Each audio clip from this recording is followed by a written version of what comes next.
आज के क्लास में हम लोग शुरू करने वाले हैं रेस्पिरेशन इन ह्यूमन बींग्स। इसके पहले तक जो कुछ भी हम लोगों ने अपने टॉपिक रेस्पिरेशन के अंदर पढ़ा है, क्या उसमें से कहीं पर भी कोई डाउट किसी को नहीं रहा है? तो बहुत अच्छी बात है।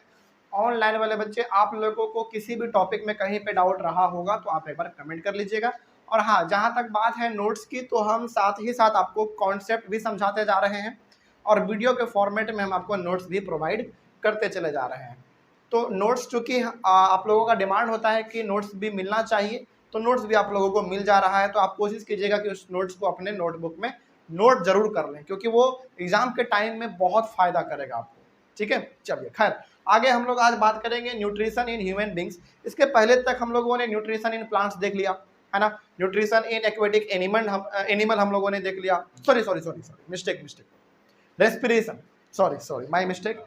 रेस्पिरेशन इन प्लांट्स हम लोगों ने देख लिया, उसके बाद रेस्पिरेशन इन एक्वेटिक एनिमल भी हम लोगों ने देख लिया है ना।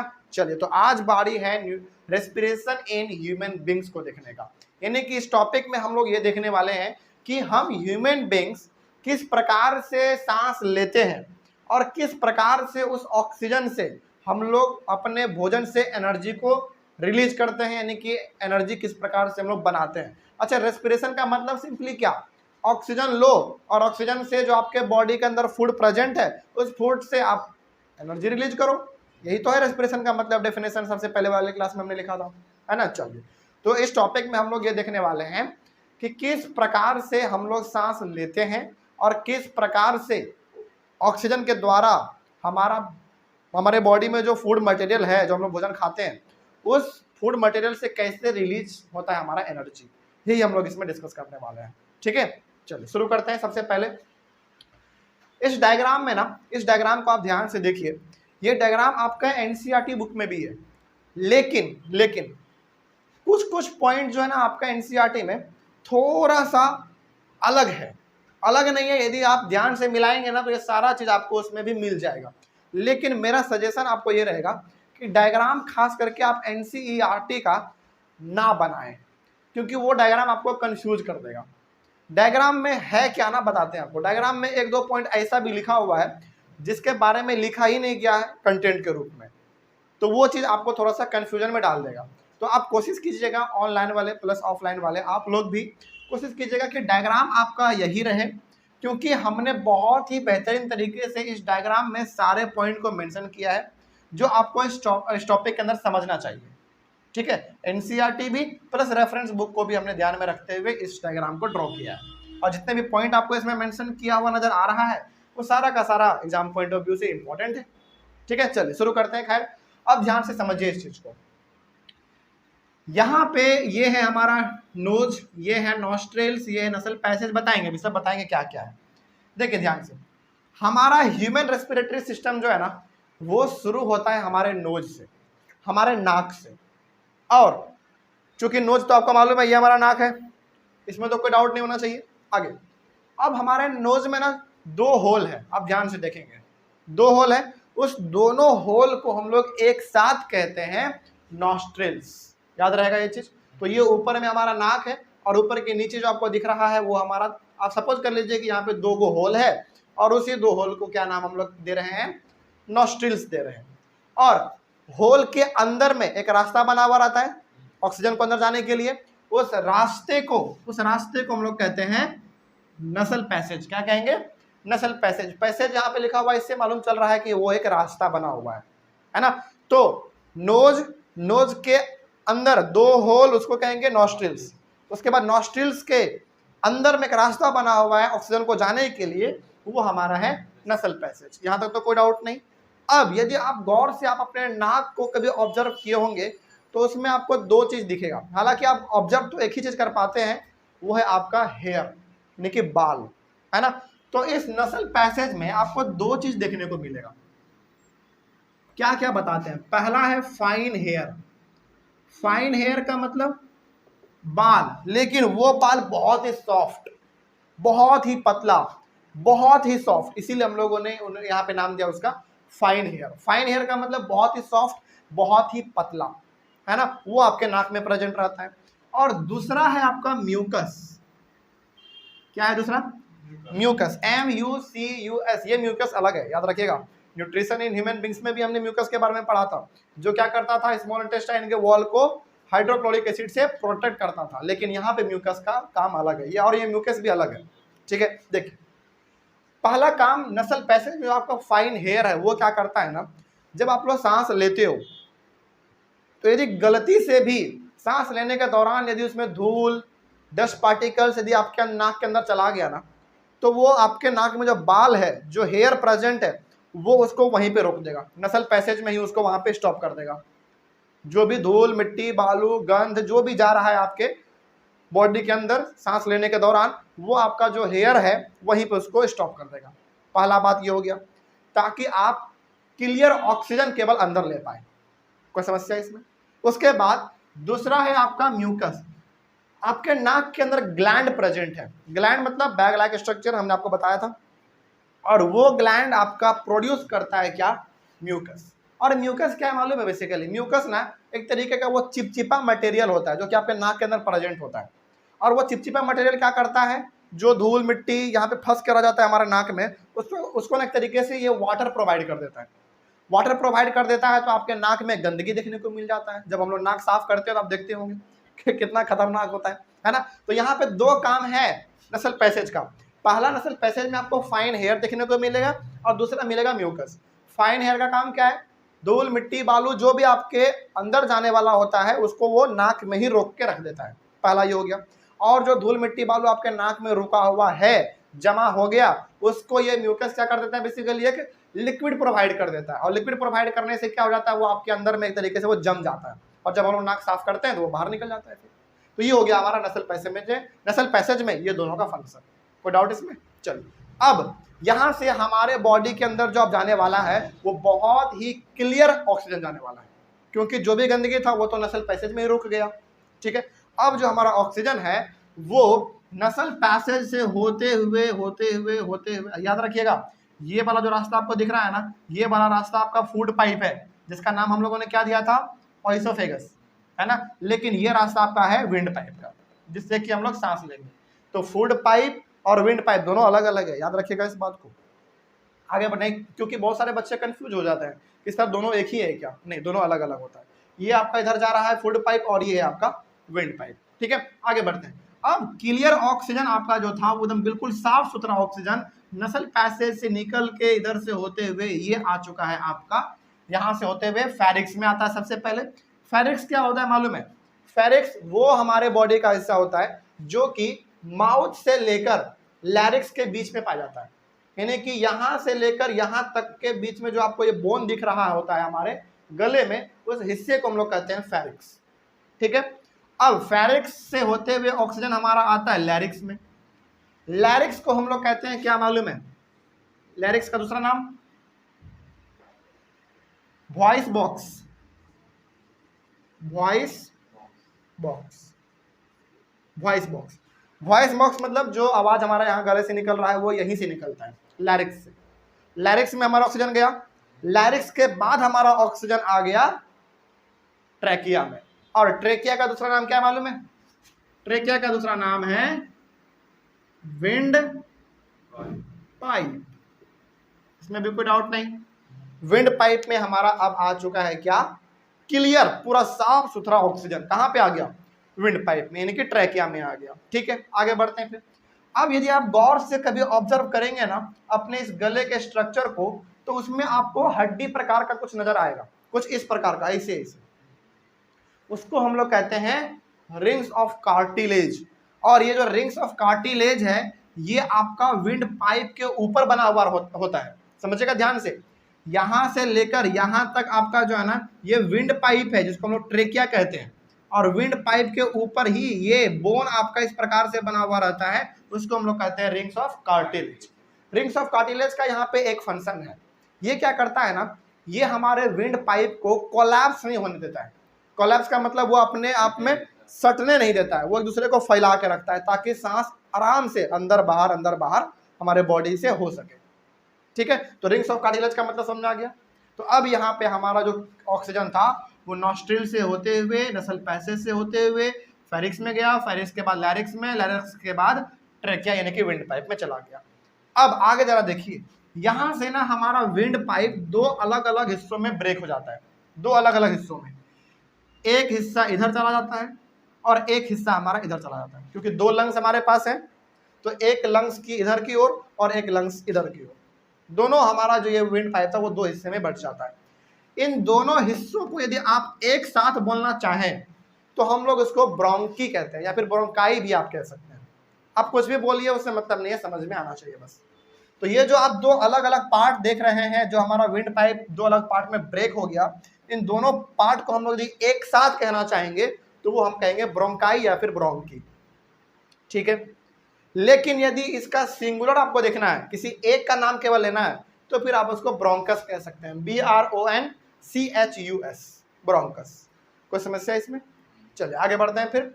तो ये हो गया एक तरीके से आपका प्लूरल और ये हो गया आपका एक तरीके से सिंगुलर। तो इन दोनों को एक साथ बोलेंगे ब्रोंकाई, लेकिन यदि एक को बोलना हो किसी एक को तो फिर हम ब्रोंकस कहेंगे, ठीक है।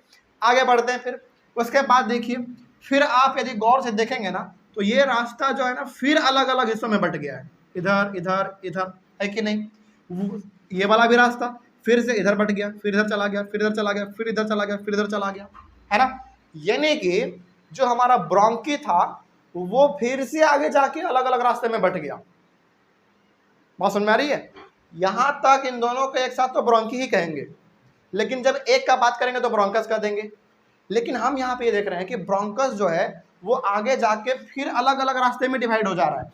अब इस अलग अलग रास्ते को हम लोग क्या कहेंगे? ब्रोंकियोल्स कहेंगे, BRONCHIOLES, ब्रोंकियोल्स कहेंगे। कोई समस्या इसमें? तो ये जो आपको अलग अलग रास्ता दिख रहा है इधर इधर इधर, इसको हम लोग एक साथ कह देते हैं ब्रोंकियोल्स। तो वो रास्ता आपको यहाँ पे भी दिख रहा होगा, इन सारे रास्तों को हम लोग एक साथ क्या कहेंगे? ब्रोंकियोल्स कहेंगे, ठीक है। अब एक चीज और यहाँ पे देखिए, ब्रोंकियोल्स के टीप पे आपको बलून लाइक स्ट्रक्चर दिख रहा होगा। जानबूझ के हमने इसको रेड बनाया है ताकि ये आपको समझ में आ सके।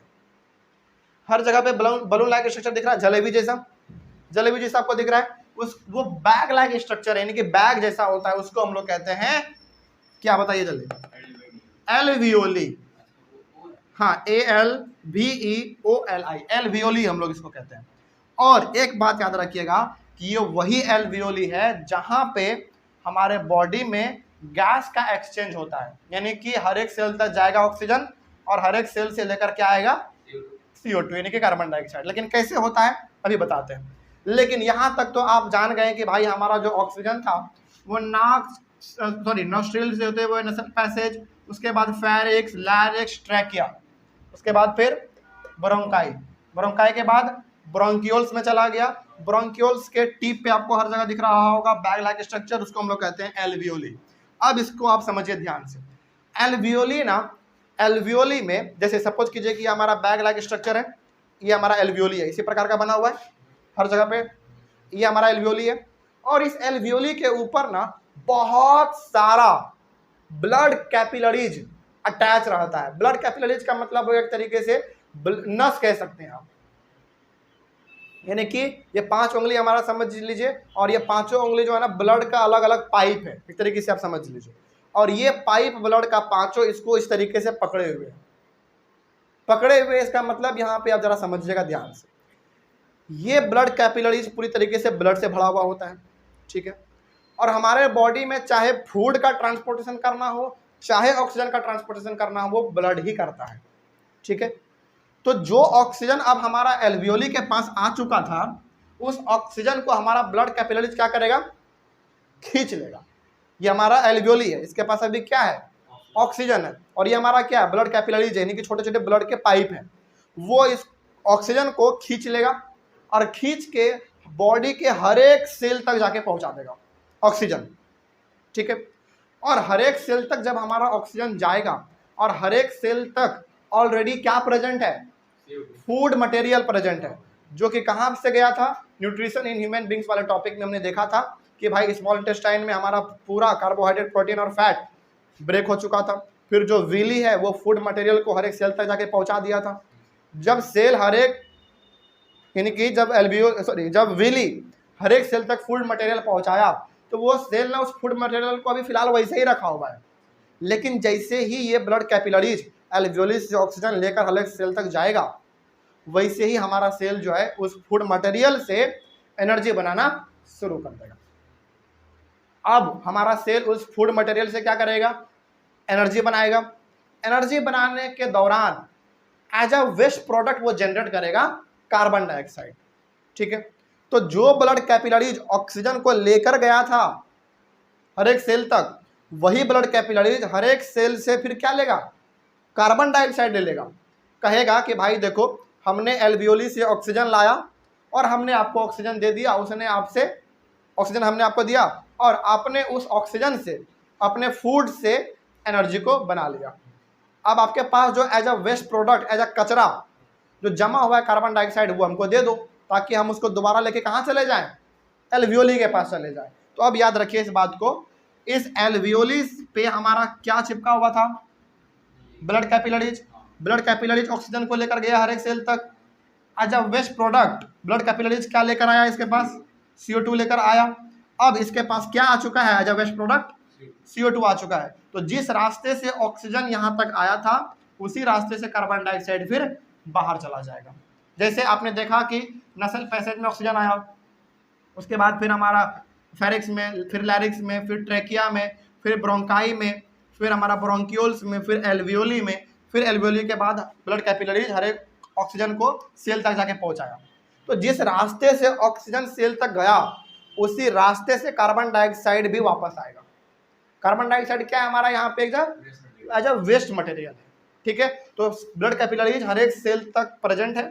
वो कहेगा कि भाई आपने फूड मटेरियल से एनर्जी बना लिया, आपके पास जो कचरा के रूप में कार्बन डाइऑक्साइड प्रोड्यूस हुआ है वो हमको आप दे दो। तो कार्बन डाइऑक्साइड किस में मिल जाएगा? ब्लड कैपिलरीज में मिल जाएगा, यानी कि ब्लड में वो घुल जाएगा पूरी तरीके से, और वो बहते बहते किसके पास आ जाएगा?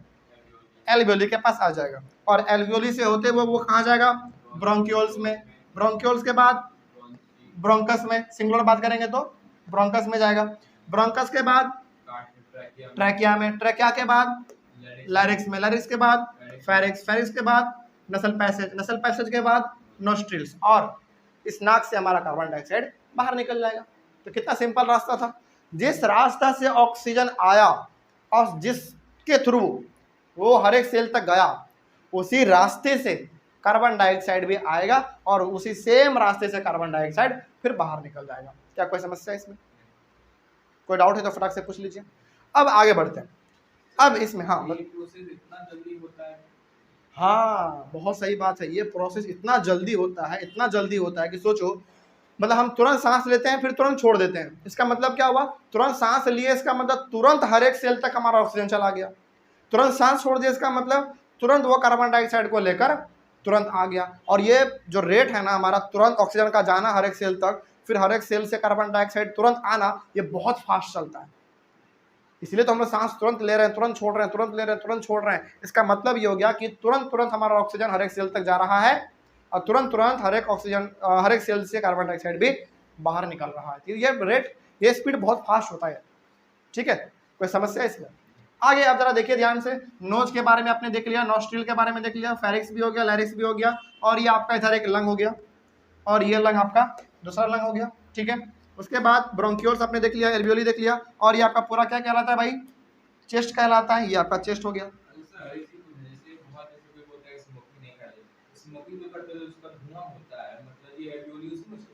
बताते हैं अभी स्मोकिंग का जो केस है ना वो, हाँ बताते हैं अभी।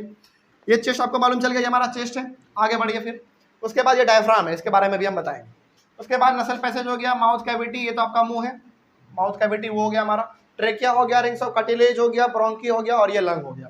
अब ये एक बात और याद रखिए आप, ये जो आपका लंग दिख रहा है ना, इसके ऊपर ना बोन है, हड्डी है। जैसे आप कभी गौर कीजिए तो आपको ऐसा ऐसा नजर आएगा, है ना, उसको हम लोग कहते हैं रीब केज। रीब केज हमने यहाँ पे नहीं बनाया था ताकि वो डायग्राम थोड़ा सा गंदा लगने लगता। फिर वो ना कुछ इस प्रकार से होता है, समझिए, है कि नहीं? ऐसा ही हड्डी रहता है। अब आप बना सकते हैं क्योंकि अब आप हर चीज़ों को समझ चुके हैं। वो इसी प्रकार का लगभग होता है ना। यहाँ पे भी बना देते हैं। देखिए यहाँ पे जो आपको ये हड्डी दिख रहा है ना, उसको, उस हड्डी का नाम है रिब। क्या नाम है? रिब। याद रखिएगा इस बात को, क्योंकि बच्चे इसमें कंफ्यूज हो जाते हैं। इस हड्डी का नाम होता है रिब, लेकिन ये रिब इस तरीके से पूरी तरीके से फैला हुआ है, इसका नाम पड़ जाता है रिब केज। केज का मतलब क्या होता है? पिंजड़ा। और पिंजड़ा के अंदर हमारा ये पूरा सिस्टम काम करता है। तो हड्डी का नाम है रिब, लेकिन इस सिस्टम को हम लोग क्या कहेंगे फिर? रिब केज कर देंगे। जो आपको यहाँ पे दिख रहा है इससे लगातार बना हुआ है, वो पिंजड़ा के रूप में बना हुआ है। तो इसको हम लोग कह देते हैं बेसिकली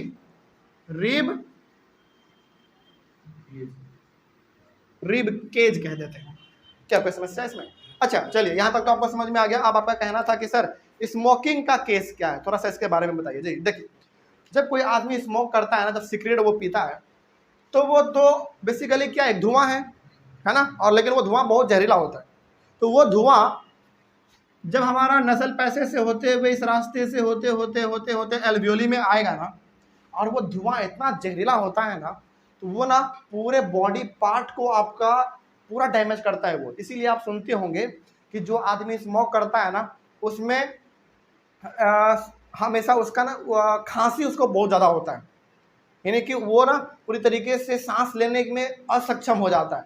ऐसा क्यों होता है मालूम है? और एक कारण और भी आप सुनते होंगे कि जो आदमी स्मोक करता है उसका ना लगभग ये चीज़ जो पूरा रास्ता रहता है, वो हमेशा वो जलता रहता है। जलता मतलब कि जलन पैदा होता रहता है उसमें।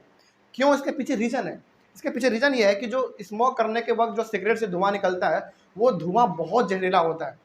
और चूंकि वो धुआं इतना जहरीला है, और ये जो पूरा आपका सिस्टम अंदर का बना हुआ है, वो तो बहुत ही सॉफ्ट मसल से बना हुआ है। अब जरा सोचो, इतने सॉफ्ट मसल पे जहरीला धुआं पड़ेगा तो क्या मसल्स हमारा जलेगा कि नहीं जलेगा? एक जलापन महसूस होगा कि नहीं होगा? बिल्कुल होगा। तो वो पूरे सिस्टम को डैमेज करता है, केवल लंग्स को नहीं, बल्कि ये पूरे सिस्टम को आपको डैमेज करता है। जैसे कि का बात हुआ, लंग्स में जैसे एल्वियोली में CO2 ज्यादा कोई दिक्कत होता है? बिल्कुल होता है। देखिए ध्यान से, जब हमारा वो जहरीला धुआं ऐसे होते होते एल्वियोली में आएगा, तो एल्वियोली उसको क्या समझेगा? ऑक्सीजन समझेगा। समझिए ध्यान से, एल्वियोली के ऊपर क्या प्रेजेंट है? Blood capillaries. ब्लड कैपिलरीज समझेगा कि भाई ये ऑक्सीजन हमको मिल गया, और ये ऑक्सीजन को समझ के, लेकिन है एक्चुअल में क्या? धुआं। वो समझेगा कि भाई ये हमारा क्या, ऑक्सीजन है। तो ये ब्लड कैपिलरीज ऑक्सीजन को समझ के हर एक सेल तक जाके पहुंचा देगा। सोचो, और हर एक सेल तक अब ऑक्सीजन नहीं जा रहा है बल्कि स्मोक जा रहा है। तो सोचो हमारा सेल कितना डैमेज हो रहा होगा। भयंकर रूप से हमारा सेल डैमेज होता है, बहुत भयंकर रूप से। और ये जहरीला धुआं इतना पावरफुल होता है, इतना पावरफुल होता है कि वो पूरे के पूरे ना एल्वियोली को ही डैमेज कर देता है। एल्वियोली को डैमेज करता है, जिसके वजह से ब्लड कैपिलरीज काम नहीं कर पाता है, और ऑक्सीजन हर एक सेल तक बाद में नहीं जा पाता है, जिसके वजह से हम क्या सुनते हैं भाई? इसका ऑपरेशन करवाना पड़ा, कैंसर हम लोग सुनते हैं अक्सर। वो यही चीज़ है, पूरा लंग्स, पूरा खास करके एल्वियोली को वो सड़ा देता है। उसके बाद फिर उसको हम लोग कहते हैं कैंसर हो गया। फिर वहाँ पे अलग ट्रीटमेंट चलता है। और जब कैंसर होता है ना, कैंसर का इलाज जल्दी, मान लीजिए कि यदि किसी को कैंसर है तो 90% चांस है कि वो बचेगा नहीं, उसका कोई इलाज ही नहीं है कैंसर का। जरा सोचिए, मतलब पूरा का पूरा एल्वियोली ही आपका डैमेज हो गया है। तो भाई एल्वियोली को सेट करने में बहुत ब्रेन लगता है ना, और बहुत पैसा खर्च होता है। एक आम आदमी कहाँ से करा पाएगा ये चीज़? उसके बाद उनका डेथ हो जाता है। बात समझ आ रही है बात? देखते हो, सिगरेट के पैकेट पे लिखा रहता है ये जानलेवा है, लेकिन लोग जानबूझ के उस खतरे से खेलते हैं, क्योंकि अपने आप को वो खतरे का खिलाड़ी समझ लेते हैं। तो फिर वो ज़्यादा दिन तक टिकता भी नहीं है, ऊपर को प्यारा हो जाता है। कोई डाउट इसमें? चलिए, अब तो समझ में आ गया हर चीज़। अच्छा, यहाँ पे एक हमारा चीज़ छूट रहा था, वो डायफ्राम। ये डायफ्राम हमने न्यूट्रिशन इन ह्यूमन बीइंग में भी लिखा था, लेकिन हमने आपको कहा था कि ये जो हम आपको रेस्पिरेशन में बताएंगे, इसके बारे में हम आपको खुल के बताते हैं, और आप यहाँ पे आप समझ भी पाएंगे। देखिए, डायफ्राम ना सांस लेने और छोड़ने में मदद करता है। कैसे? ये डायफ्राम जो आप देख रहे हैं, ये हमारा बिल्कुल चेस्ट के नीचे वाले हिस्से में होता है। जैसे यहाँ तक आपका चेस्ट है, यहाँ तक आपका रिब केज है, इसके जस्ट नीचे आपका होता है डायफ्राम। डायफ्राम एक बेसिकली ना ये सीट ऑफ मसल्स है। सीट ऑफ मसल्स का मतलब हो गया एक के ऊपर मसल्स पूरा चिपका हुआ है। इसीलिए आप यहाँ पे देख रहे होंगे इतना मोटा है। एक्चुअल में ये इतना मोटा होता नहीं है, बहुत पतला होता है, लेकिन उसके ऊपर मसल्स के ऊपर मसल्स के ऊपर मसल्स, इसीलिए हम लोग डायफ्राम को कहते हैं सीट ऑफ मसल्स। ये करता क्या है ना, ये हम लोगों को सांस लेने और सांस छोड़ने में भी मदद करता है। कैसे? देखिए, जब आप सांस लेते हो तो आपका डायफ्राम नीचे जाता है और आपका चेस्ट फूलता है। अब एक बार आप सांस लीजिए, ऑनलाइन वाले बच्चे आप लोग भी इस चीज को एक्सपीरियंस कीजिए। आप एक बार सांस लीजिए, पहले आपने सांस लिया, दोबारा सांस लिया आपने, क्या आपने ऑब्जर्व किया? चलिए बताइए जरा।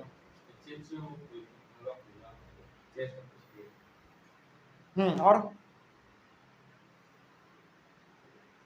बताइए, एक्सपीरियंस कीजिए और बताइए आप क्या इसमें अनुभव कर पा रहे हैं। क्लास आप बैठे हुए वहां पे, आप भी इस चीज को एक्सपीरियंस कीजिए, क्या आप इसमें ऑब्जर्व कर पा रहे हैं, जरा बताइए।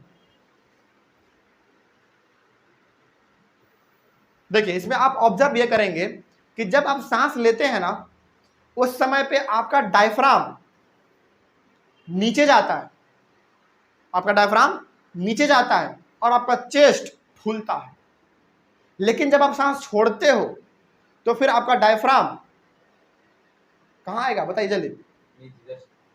फिर से सांस लेते हैं, फिर से जब आप सांस लेते हो उस समय पे डायफ्राम आपका नीचे जाता है और चेस्ट आपका फूलता है। लेकिन जब आप सांस छोड़ते हो तो वही डायफ्राम आपका ऊपर आ जाता है और चेस्ट पिचक जाता है। कोई डाउट इसमें? तो ये यदि डायफ्राम ऐसा ना हो ना तो हम लोग सांस भी नहीं ले पाएंगे। ये डायफ्राम यदि ऐसा ना हो, ऊपर नीचे ना हो, तो हम लोग सांस भी नहीं ले पाएंगे। तो जब हम लोग सांस लेते हैं तो डायफ्राम हमारा नीचे जाता है और छाती हमारा फूल जाता है। लेकिन जब हम लोग सांस छोड़ते हैं तो डायफ्राम हमारा दोबारा ऊपर आ जाता है और हमारा चेस्ट पिचक जाता है। ठीक है, तो ये हमको ब्रीदिंग में हेल्प करता है। कोई समस्या अभी इस टॉपिक में? हर चीज़ समझ में आ गया है? चलिए, ऑनलाइन वाले बच्चे आप एक बार इसका स्क्रीनशॉट ले लीजिए अच्छी तरीके से।